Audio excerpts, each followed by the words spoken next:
মাদকে যুক্ত হওয়া হারাম। 4 নম্বর কারণ।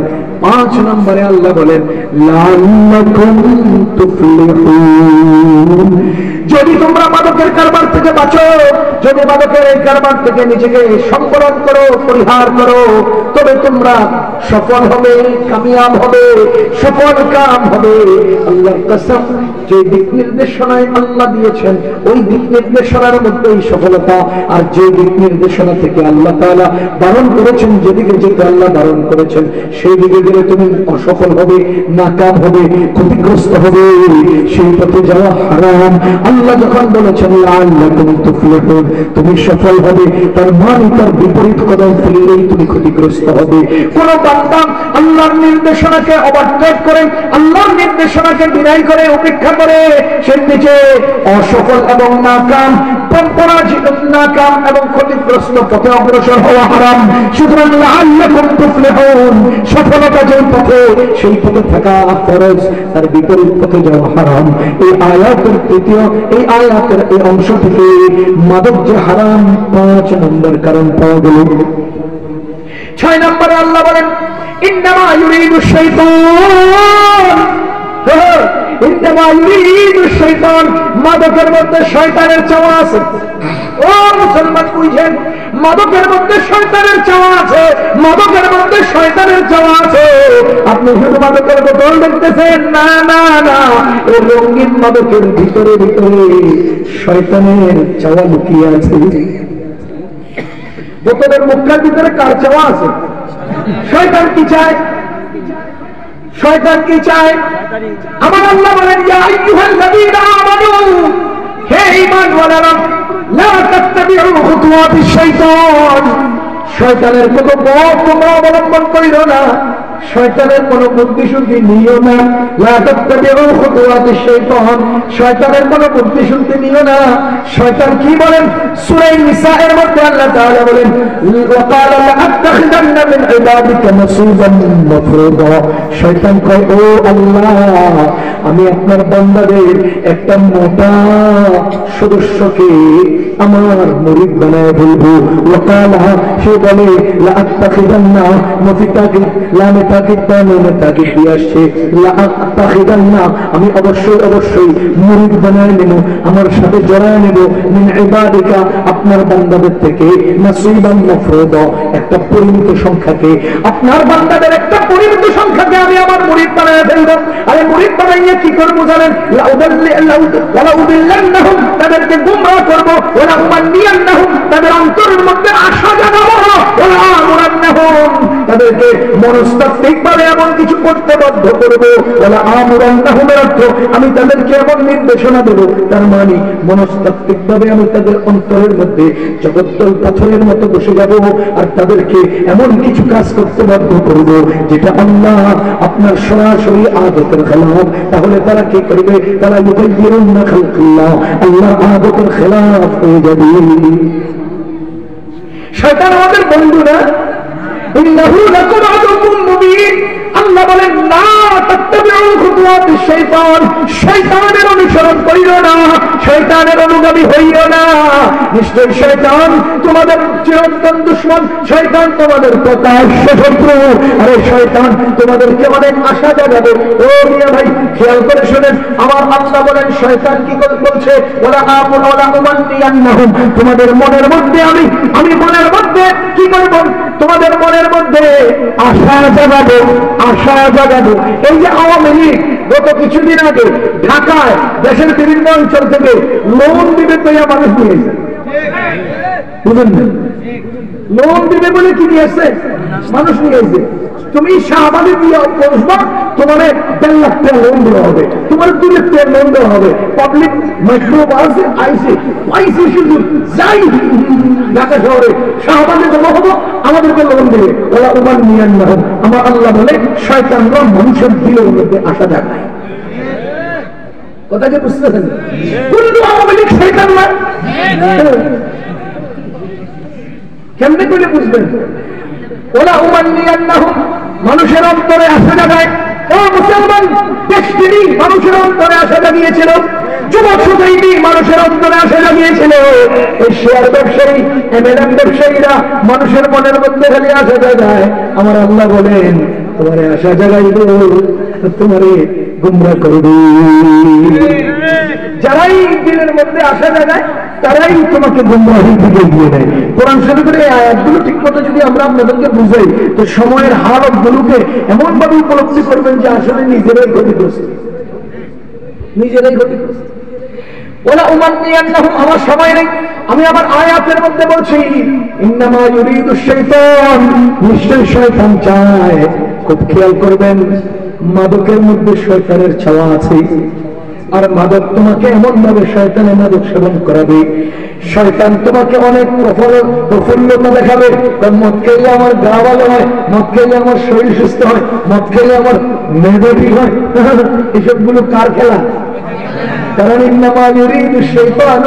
শয়তান চায়। আরেকটা কথা মনে রাখবেন, শয়তান আপনাকে যত কথা বলবে, শয়তান আপনাকে যত দলিল দিবে, শয়তান আপনাকে যত আশা জাগাবে, শয়তান আপনার মনস্তাত্ত্বিক ভাবে যত নির্দেশনা দেবে, শয়তান আপনার গোলামের মধ্যে ঢুকে আপনাকে যা কিছু করবে, খুব খেয়াল করবেন শয়তান একটাও শক্তিশালী দলিলের আলোকে বলবে না।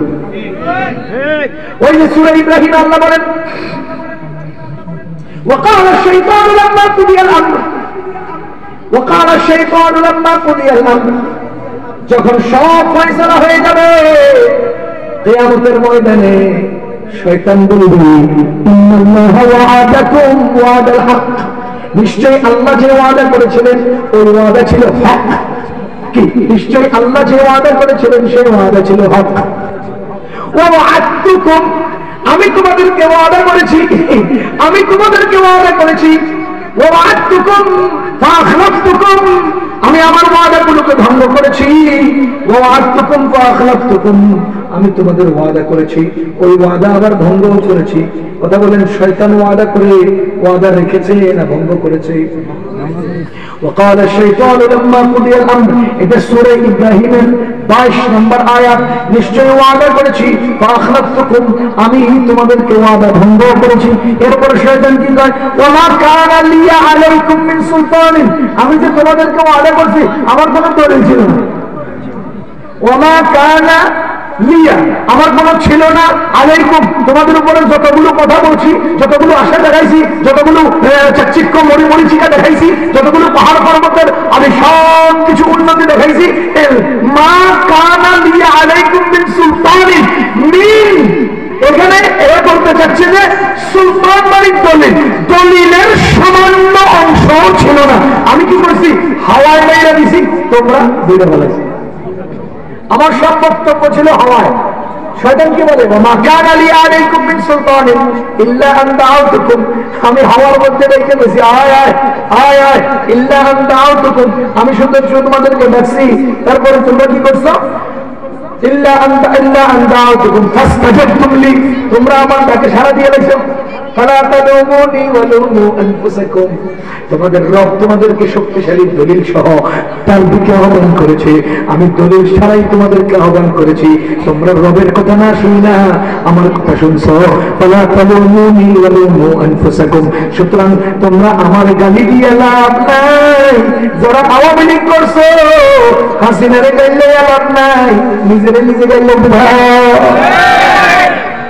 আজীবন আফসোস করবি কি লিগে আওয়ামী লীগ করছিলাম। খোদার কসম, আজীবন আফসোস করবি কি লিগে আওয়ামী লীগ করছিলাম। তোর সন্তান মানুষকে বলতে লজ্জা পাবে আমার আব্বা আওয়ামী লীগ ছিল, এটা বলতে লজ্জা পাবে। খোদার কসম করে বলছি, এত অত্যাচারী ফেরাউনের, আচ্ছা আপনারা কেউ কি বলতে পারবেন যে আমার আব্বা ফেরাউনের মুরিদ ছিল? এটা কেউ স্বীকার করবে? ঠিক ফেরাউনের মুরিদ ছিল, এটা স্বীকার করতে যেমন মানুষ লজ্জা পাবে, হাসিনার মুরিদ ছিল এটা বলতে মানুষ লজ্জা পাবে। কোরআনের আয়াত দিয়ে বলতেছি এমনি না, নুসুসের আলোকে বলছি। কয় আয়াত দরকার, কত ঘন্টা দরকার, এটা বোঝানোর জন্য আপনাকে আমি বুঝিয়ে দেবো। কতটা আয়াতের দরকার আপনাকে আমি বুঝিয়ে দিতে পারবো। কোরআন কারীমের প্রতিটি আয়াতের সাথে আপনাদের হাসিনার অপকর্ম মিলে যায়। মানুষ ফেরাউনের মুরিদ ছিল এটা বলতে যেমন লজ্জা পাবে, আগামীতে শেখ মুজিবের অনুসারী ছিল এটা বলতে লজ্জা পাবে, হাসিনার মুরিদ ছিল এটা বলতে লজ্জা পাবে। দেখবেন দেখবেন বলে রাখলাম, আল্লাহ ফালা তালুমুনি ওয়া লুমু আনফুসাকুম, যাহা হোক কপাল শয়তান বলে, আরে মা কানা লি আলাইকুম মিন সুলতান, আমার কোনো দলিল ছিল না, আমার কোনো শক্তিশালী কোনো রেফারেন্স ছিল না, আমি শুধু তোমাদেরকে হাওয়ার উপরে রাখছি, আসো আসো আসো। ওই যে আমি একটা গল্প মনে করছি, এটা বলে দিই। আমার একজন ড্রাইভার ছিল, ওই ড্রাইভারের নাম ছিল মুসা। কি নাম? মুসা। ওর বাসা ছিল হিরাজিলে। গাড়ি চালাইতে চালাইতে সোনারগাঁ মোগরাপাড়া স্টেশন যখন পার হয়, বেশ কয়েক বছর আগের কথা, কোথায় কোন টাইমে কিভাবে বলছে এটা বলতেছি, আমার কথাটা তাইদের জন্য, আমাদের ছাত্র ভাইরা বলতে পারবে। সাহাবায়ে কেরাম হাদিস বলার আগে নবীজি কেমন ছিলেন, গাছটা কেমন ছিল, পাখিটা কেমন ছিল, এটা বলতেন, বলে এরপর হাদিস বলতেন। তার মানে আমার কথার তাইদের জন্য আনুষঙ্গিক কথাগুলো বলা। তো আমি আমার কথা তাইদের জন্য বলছি। গাড়িতে বসেছিলাম, সে ড্রাইভিং করতেছে, সোনারগাঁ ওভারটেক করার সময় তার নাম মুসা, থাকতো হিরাজিলে। এই ছেলে আমাকে বলতেছে যে হুজুর, আমি একটা লাইফ ইন্স্যুরেন্সের টাকা রাখছি। জিজ্ঞেস করলাম কত বছরের জন্য? 10 বছরের জন্য। আমি তো 10 বছর আগে টাকাগুলো উঠাতে পারবা না। আচ্ছা তাহলে তোমার কি লাভ দিবে? ডবল দিবে। 10 বছর পরে আমরা কি দিবে? ডবল দিবে। আর বছরে কত টাকা দিবা? মাসে 1000 টাকা করে। মাসে কত করে? 1000 টাকা। 10 বছরে কত হয়? 1,20,000 টাকা। 10 বছরে কত হয়? 1,20,000 টাকা। বছরে মাসে যদি কি হয়? 12,000 টাকা হয়। তাহলে 1,20,000 টাকা হয়। তো এরপরে তোমার কি দিবে? 10 বছর পরে আমরা ডবল দিবে, মানে 2,40,000 টাকা দিবে। তো আমি জিজ্ঞেস করলাম টাকাটা কেন রাখছো? প্রয়োজনে অপ্রয়োজনে বিপদ আপদে খরচ করার জন্য। আমি কতক্ষণ চুপ করে রয়েছি, থেকে এরপরে হেরে কাপ করে বললাম যে আমারে 10,000 টাকা হাওলাত দাও, 3 মাস পরে দিয়ে দেবো। আমার 10,000 টাকা হাওলাত দাও, কত দিন পরে দিয়ে দেবো? 3 মাস পরে। হ্যাঁ, আমার দিকে আমি 1 নজর টাকায় আবার গাড়ি চালাইতেছে। আমাকে কি দেওয়ার খেয়াল নাই? দেওয়ার খেয়াল নাই, দিবে না তো কনা উজু করতে দেব। আমি বললাম তুমি আমাকে 10,000 টাকা হাওলাত দিবা, আমি 3 মাস পরে তোমার দিয়ে দিব। বলছি আমার মতো এমন একজন মাদ্রাসার শিক্ষক, মসজিদের খতিব তুমি দিচ্ছ না। হয়তো তোমার তৌফিক নাই, অথবা আমার বিশ্বাস নেই। কিন্তু এখন প্রশ্ন হলো, তুমি যে ইন্স্যুরেন্স কোম্পানিকে 12,000 টাকা দিলা, প্রথম 12,000 টাকা এটা তুমি 9 বছরের জন্য দিলা, দ্বিতীয় 12,000 টাকা 8 বছরের জন্য দিলা, তৃতীয় 12,000 টাকা 7 বছরের জন্য দিলা, চতুর্থ 12,000 টাকা 6 বছরের জন্য দিলা। এখন আমি 3 মাস পরে দিয়ে দিব, 10,000 টাকা চাইলাম, তুমি দিলা না। এখন ইন্স্যুরেন্স যারা ছিল না, যারা মসজিদের ইমাম না, যারা মাদ্রাসার শিক্ষক না, যারা মাথার টুপি নেই, যারা টাকায় দাঁড়ি নেই, যাদের কাছে নবীজির সুন্নাত নাই, যাদের হালালের কোনো স্বীকৃতি নেই বা নিশ্চয়তা নাই, এই যে দিয়ে একটা সম্প্রদায়কে, একটা কোম্পানিকে তুমি 12,000 টাকা 9 বছরের জন্য দিয়ে দিবা, এরা তোমার মূলে না দেখে তুমি দিবা? এরা তোমার মূলে না দেখলে তুমি দিবা না। এই জন্য তো বলছি, তুমি আমার 12,000 টাকা দাও, তোমার 10 বছর পরে 24,000 টাকা দেবো। তুমি আমার 24,000 টাকা দাও, তোমার 10 বছর পরে কি দেবো? 48,000 টাকা দেবো। এই কথাগুলো তোমার না বললে তুমি তো দিবা না। আমি যে 10,000 টাকা চাইলাম 3 মাসের জন্য, তুমি দিতেছো না। আর হেমনে কেন দিবা? ওই যে তোমার যে মূলে দেখাইছে, এই জন্য আল্লাহর কসম 10 বছর পরে তাদের অফিসও হারিয়ে ফেলবা, নিজের আসল টাকাও দিতে পারবা না। ডেস্টিনি 2000 ডেস্টিনি 2000 কত আসছে আমাদের কাছে, কত দাওয়াত, কত দাওয়াত ধরে নাই, আমাদের মাথায় ধরে নাই, আমরা নিষেধ করে দিয়েছি, হবে না। আমার এক ছোট ভাই সালমান সৌদি আরবে থাকে, ওর কাছে যখন দাওয়াত নিয়ে আসছে ডেস্টিনির জন্য, যে ভাই তুমি ডেস্টিনিতে যুক্ত হও, তোমার এভাবে লাভ, এভাবে লাভ, ওইভাবে লাভ। তো সালমান সে বলতেছে, ভাই সারা জীবন দেখলাম মানুষ লাভের দিকে ছুটে, মানুষ লাভের দিকে যায়, অন্তঙ্গু ডেস্টিনির লাভ লইয়া আমার কাছে আসছে। এটা তো কোনো ইতিহাস হতে পারে না। দুনিয়ার সব জায়গায় মানুষ লাভের দিকে যায়, আর তঙ্গু ডেস্টিনির লাভ লইয়া আমার কাছে আসছে। তার মানে এখানে ঘাপলা আছে। আমার ছোট ভাই বলতেছে, দুনিয়ার সব জায়গায় লাভের দিকে মানুষ যায়, আর তোমার ডেস্টিনি লাভ লইয়া আমার কাছে আসছে। তার অর্থ হলো, লাভের দিকে যদি মানুষ যায়, তো তুমি আমার কাছে লাভের লেগে আইছো, আমার কোনো লাভ নেই। ওই যে এক বেটায় জীবনভর শুনছে টাকায় বলে টাকা আনে, এক বেটায় জীবনভর শুনছে কি টাকায় টাকা আনে। এখন ওর কাছে 100 টাকার নোট একটা আছে, আর ওর টাকার 10,000 টাকার ওখানে একটা বান্ডিল আছে, স্তূপ আছে। এখন সে কি করছে, এই 100 টাকার নোটের ওই 10,000 টাকার ওখানে রাখে দূর থেকে আপনার কাছে আসছে, তো দেখি আমার টাকা কেমনে টাকা আনে, দেখি আমার টাকায় কেমনে টাকা আনে, কোনসি টাকায় টাকা আনে। পরে ওই 10,000 টাকার মালিক আছে, আসে বলতেছে কিনে নিয়ে তুমি আমার টাকা দিকে আপনি ঘামলে তো আমি শুনছি টাকায় টাকা আনে, আমার 100 টাকা পাঠাইছি টাকা আনার জন্য। পরে এবারে কত তো ঠিক, তোর 10,000, তোর 100 টাকায় আমার 10,000 টাকা নিবো, আমার 10,000 টাকা তোর 100 টাকা আছে টাকায় টাকা আনে, কত তো ঠিক। তো 10,000 টাকার পাওয়া বেশি না 100 টাকার পাওয়া বেশি, তাহলে 10,000 টাকা 100 টাকা আছে, তোর 100 টাকা আমার 10,000 টাকা কি দিব, বুঝলেন না? টাকায় টাকা আনে, কত তো ঠিক। তাহলে লাভের থেকে মানুষ ছুটে দেয় কোথায়, তো তুমি ওকে লাভ দিয়ে আমার কাছে আসছো, তুমি তাইলে তোর বাবার বইলে বলে আমার যে লাভ দেখাচ্ছ, বলে তো এখানে আমার লাভ না, তুমি আমার কাছে আসা মানে তোমার লাভ। তাহলে লাভ আমার না তার, দেখছেন না লাভ কেমন দেখাই দিচ্ছে, সারা বাংলাদেশটাকে মেরে নিয়ে গেছে, সারা বাংলাদেশটাকে পঙ্গু করে তুলে গেছে।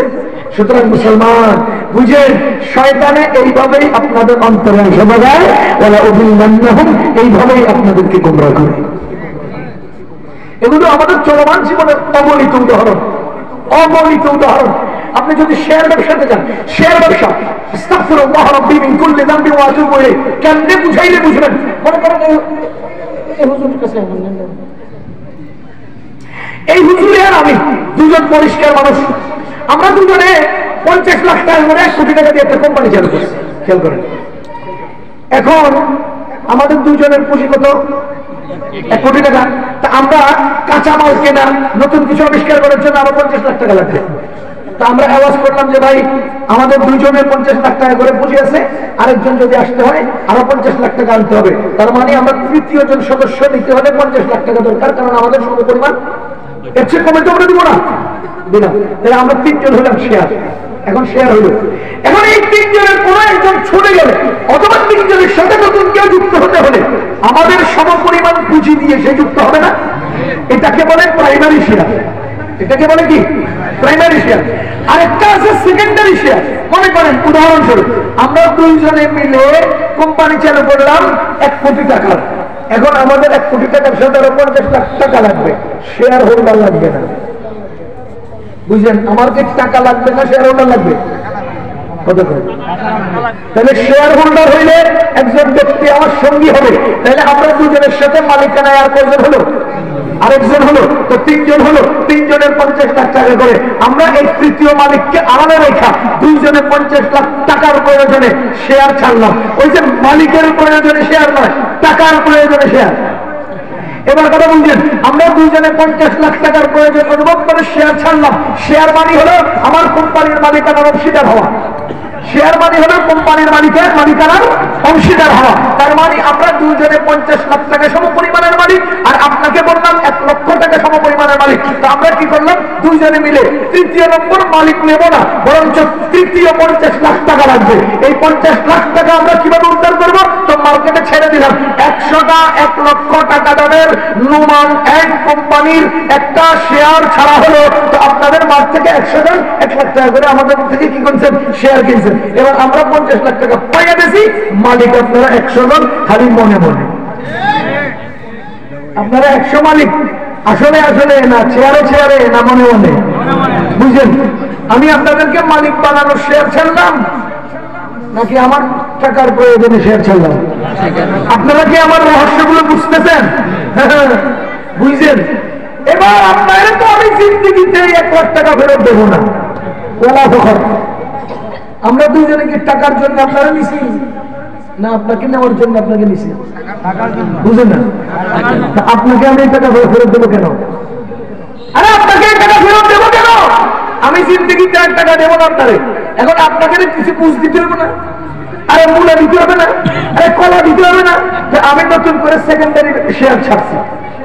সেকেন্ডারি শেয়ার মানে আমি অনলাইনে আমার শেয়ার গুলোর একটা ভিডিও শুনাইছি যে আমাদের গত 3 মাস আগের কেনা 1 লক্ষ টাকার শেয়ার, নোমান কোম্পানির শেয়ার আজকে থেকে 1,20,000 টাকা। আপনারা পিছনে পিছনে হাতে চালিয়ে দিবেন, ওহো নোমান কোম্পানির 1 লক্ষ টাকার শেয়ার আজকে আমার 1,20,000 টাকা হয়ে গেছে, আমার তো লাভ হইতেছে। আমার কি হইতেছে? লাভ হইতেছে। এরপরে আপনি চিন্তা করলেন যে আমি এই টাকাগুলো কি করবো, আমার তো টাকা দরকার। তো আপনিও তৃতীয় ব্যক্তির কাছে বিক্রি করবেন যে ভাই আমার এই শেয়ারটা বিক্রি করবো, এখন মার্কেট প্রাইস 1,20,000, তুমি যদি 1,10,000 ছেড়ে দেবো তো হ্যাঁ 1,10,000 টাকা বিক্রি করছো, তোমার 10,000 টাকা লাভ। তো সে কি করছে, 3 মাস পরে আরেকজনের কাছে 1,20,000 টাকা বিক্রি করছে, তার 10,000 টাকা লাভ। সে আরেকজনের কাছে বেচছে, তার 10 লাভ। সে আরেকজনের কাছে লাভ। মানে আমার 1,00,000 টাকা আমি উদ্ধার করে গেছি। এবার আপনারা যা মন চায় তা করতে পারেন। কথা কি বুঝতেছেন? মালিক থেকে কেউ উদ্ধার করতে পারে না। এই সেকেন্ডারি ব্যবসাটা চরকার মতো ঘুরতে থাকে, শুধুমাত্র কোড একটা, শুধুমাত্র মূল্য একটা। আচ্ছা 5 বছর পরে, 10 বছর পরে আমি আপনাদেরকে লাস্ট ওয়ার্নিং দিয়ে দিলাম। কি দিলাম? আমি ঘোষণা দিলাম, নোমান কোম্পানিতে আগুন লেগেছে, 100 টন চিনি পুড়ে গেছে, অথবা পিছন দিয়ে কয়েকটা মোড়া চেয়ার টেবিল পুড়ে গেছে। আপনাদের সামনে এটার একটা ছবি উঠাইলাম, উঠাইয়া পুরো এলাকায় একটা অ্যানাউন্স করলাম যে এই কোম্পানি দেউলিয়া হইয়া গেছে। তার মানে আমরা দুইজনে মূল টাকা লইয়া আলাদা সেরে গেছি, আর আমাদের 100 জনের আমরা ঘুরে মধ্যে হয়ে গেছি। কোম্পানি দেউলিয়া হয়ে গেছে, আপনারা বুঝেন নাই? যে চরকার মতো 1 লক্ষ টাকার শেয়ার 2 লাখ টাকা হলো, ওই শেয়ার হঠাৎ করে ঘুম থেকে উঠে যখন চোখ খুললে, আপনি ইন্টারনেট খুঁজলেন, মোবাইল ঢুকলেন, ঢুকে দেখেন আজকের শেয়ার মাত্র 80,000 টাকা। এবার আপনি কোন 2 লাখ টাকা গতকালকে ছিল, আজকে হয়ে গেছে কত? আপনি কিনছিলেন কত দিয়া? 1,60,000 টাকা দিয়া। আপনি 40,000 টাকা লাভ করছেন, মনে মনে চিন্তা করছেন। হঠাৎ করে দেখেন যে 80,000 টাকা চলে আসে, মানে 80,000 টাকা আপনার নাই। এবার আপনি স্টক করবেন না করবেন নাকি? এভাবেই বাংলাদেশের শেয়ার ব্যবসায়ীরা বাংলাদেশের জনগণের শেয়ারের টাকাগুলো মেরে দিয়ে পাচ্ছে। তোমাদেরকে আমরা তৃতীয় পক্ষ বানাইয়া এই সেকেন্ডারি শেয়ারের মাধ্যমে আশা দেখাবো। প্রতিনিয়ত রাত্রে সকালে ঘুম থেকে উঠা তুমি খোঁচা দিয়ে দেখবা তোমার শেয়ার 5 টাকা বেড়ে গেছে। তৃতীয় দিন টুট করে খোঁচা দিবা, দেখবা যে 30 টাকা বেড়ে গেছে। এরপরে দিন টুট করে খোঁচা দিবা, দেখবা 50 টাকা বেড়ে গেছে। ওরা ওমান নিয়ে না হোক সেখানে কয় এমনি এমনি তো আমি তোমার মাথার মধ্যে আশা জাগাই। কথা কি বুঝতেছেন? শয়তান কেমনে আসা জায়গায়? শয়তান এমনি আসে জায়গায়। তোমার এসে বলবো এই পাসপোর্ট দে, 50,000 টাকা দে, ইটালি কেমনে নিতে হয় আমি জানি। হ্যাঁ তোমার 50,000 টাকা নিয়ে সালাম আলকি দিয়ে পাসপোর্ট চলে বাঁধবে, এটার নাম হলো উপান দিয়ে। এটা শয়তানের ওলা উপান নিবেন না হোক। কেমনে বললে বুঝবেন? ও মুসলমান, যাহা হোক ইন্নামা ইউরিদু শাইতান, নিশ্চয়ই শয়তান চায়, নিশ্চয়ই শয়তান চায়। কি চায়?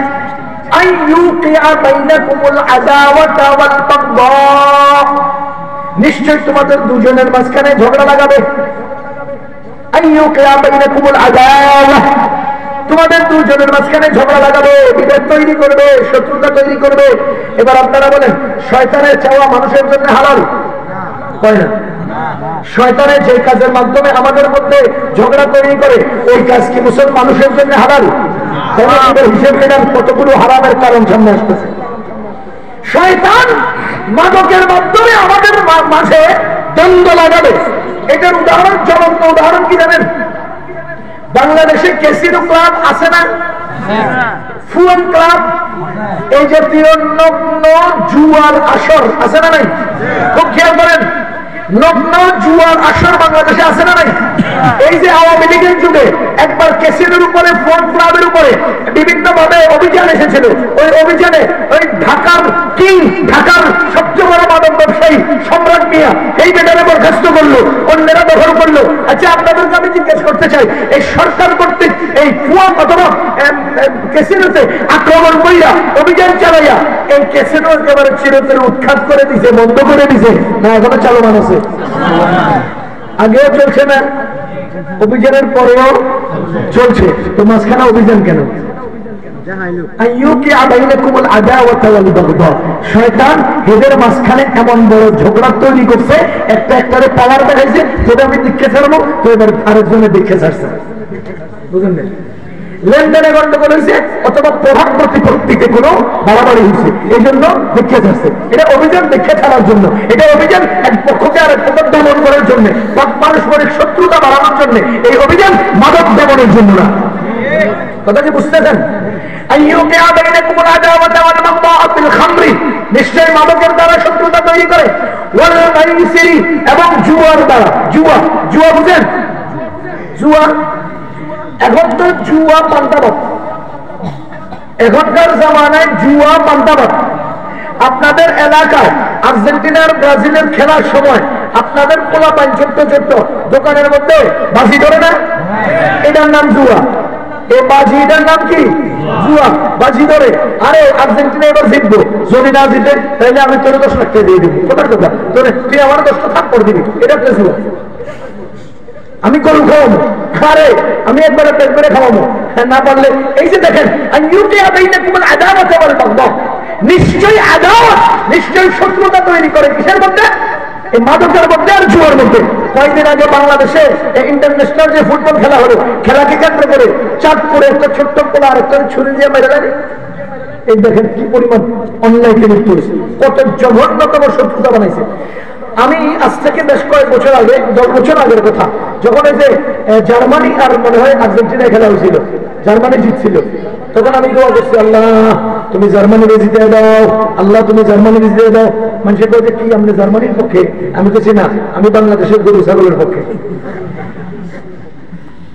আমার মুসল্লিরা আমার সিঙ্গার, আপনি জার্মানির জিতার জন্য দোয়া করতেছেন, আপনি কি জার্মানির পক্ষে?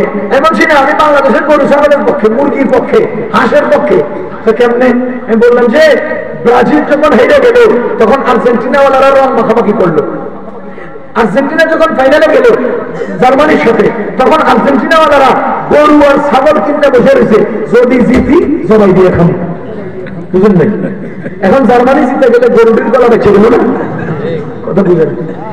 জার্মানি জিতে গেলে গরুর গলা বেঁচে গেল না? আমি এই জন্য জার্মানির পক্ষে দোয়া করছি, যাতে জার্মানি জিতে যায়, যেন বাংলাদেশের গরু ছাগলের গলা বেঁচে যায়। আমি আর্জেন্টিনা জিততে আমার কিলাম, আর জার্মানি জিততে আমার কিলাম।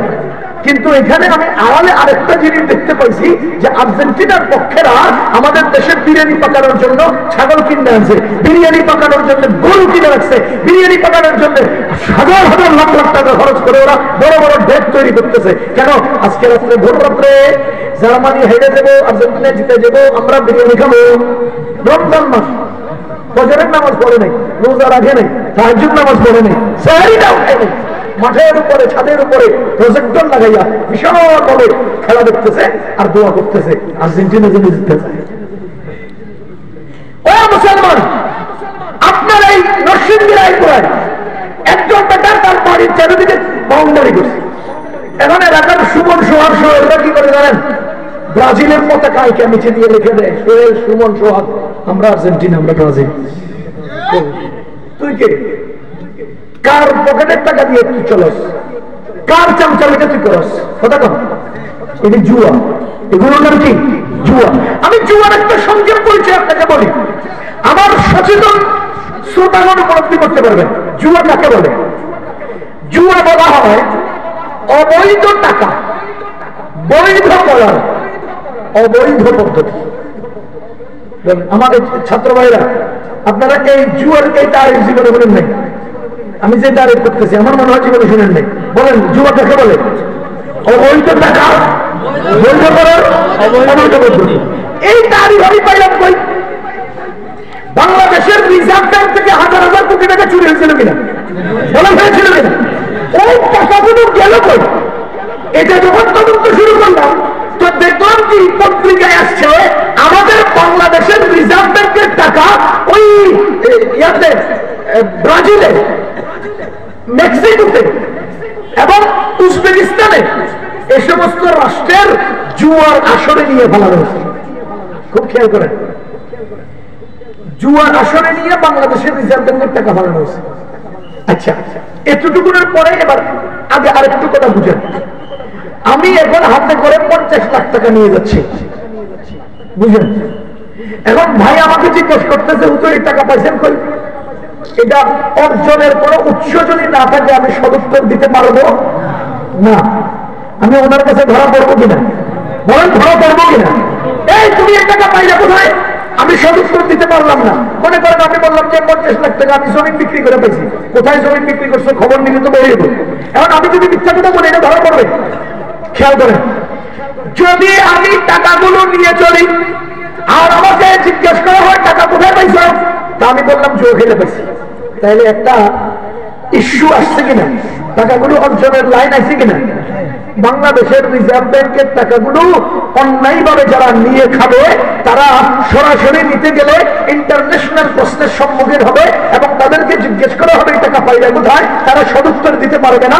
এজন্য আর্জেন্টিনা, ব্রাজিলের এবং আমাদের উজবেকিস্তানের এই সমস্ত অঞ্চলের ক্যাসিনো ক্লাবে জুয়ার আসরে নিয়ে ছাড়া হয়েছে এবং জুয়ারিরা জুয়া খেলছে, এরপরে ওখান থেকে টাকাগুলো ভাগ করে যার যার অ্যাকাউন্টে নিয়ে গেছে, পয়সা পাই জুয়া খেলা পাইছি। তার মানে দেশের অবৈধ টাকাকে তাদের অ্যাকাউন্টে বৈধভাবে ঢুকানোর জন্য এই অবৈধ খেলার নাম হলো জুয়া।